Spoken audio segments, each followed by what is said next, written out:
I would like to repeat something that I shared with our friends in Israel on the Shabbat that we were there, and so I would like to share that a little with you as well. It says in Parshat Chukat Balak, Numbers 20, it says,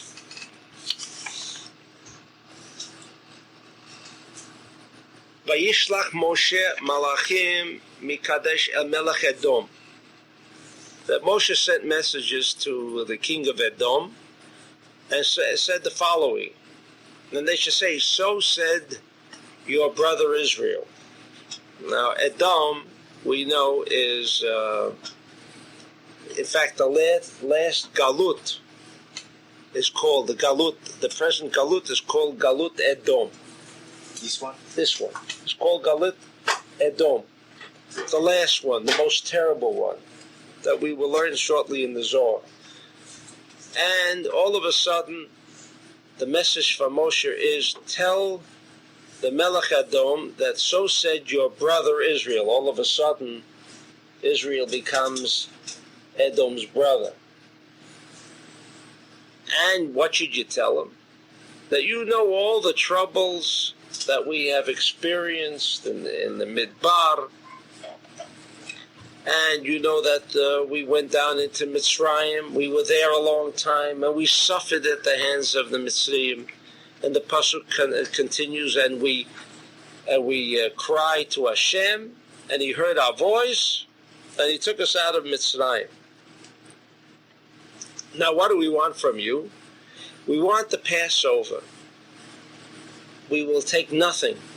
We will not even drink of your water.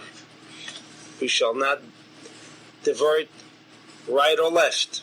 This is all in chapter 20, verses 13 and onwards. And what did Edom say? Lo tavor bi. I do not give you any permission to pass through. Because if you do, I shall come out with my sword towards you. And then they plead again. Anything we take, we shall pay. And he says again, no, you shall not pass through my land.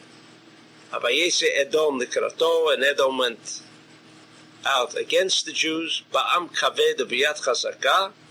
Vaymaen Edom niton et Yisrael avo b'gvolo vayet Yisrael melav. What's this dialogue here? In other words, all of a sudden, Moshe and the Jews, that nothing stopped them all along, and now they have to come to Edom and plead with Edom to please let them go through. And what does Edom say at the end? No. And what happens when he says no? They accepted his decision.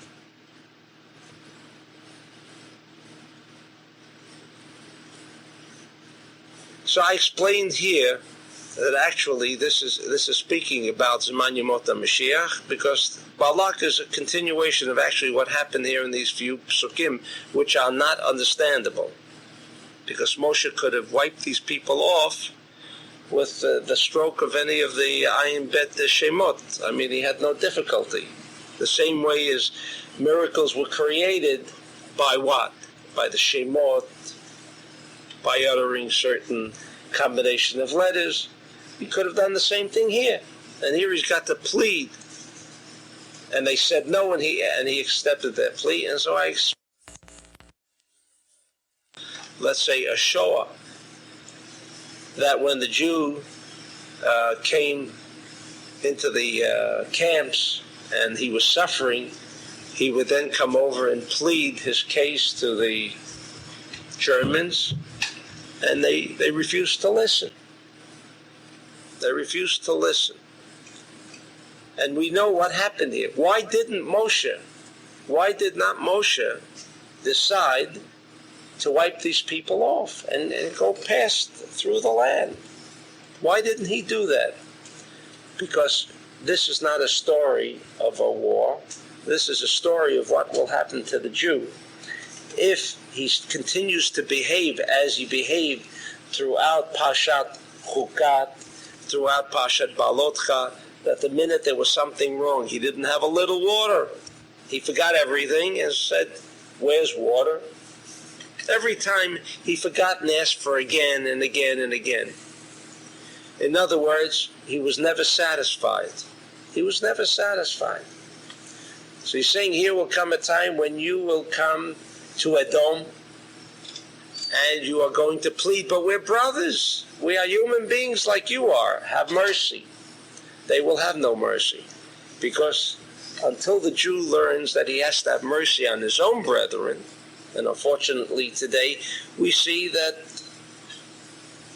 there isn't that kind of brotherly love between Jews as it should be. So do not expect, when you say Edom, you are from Esav. Don't you remember we come from the same father?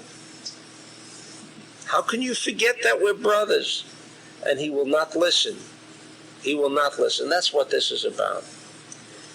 So now we come to Bilam and Balak. What did they think? The same thing happens again.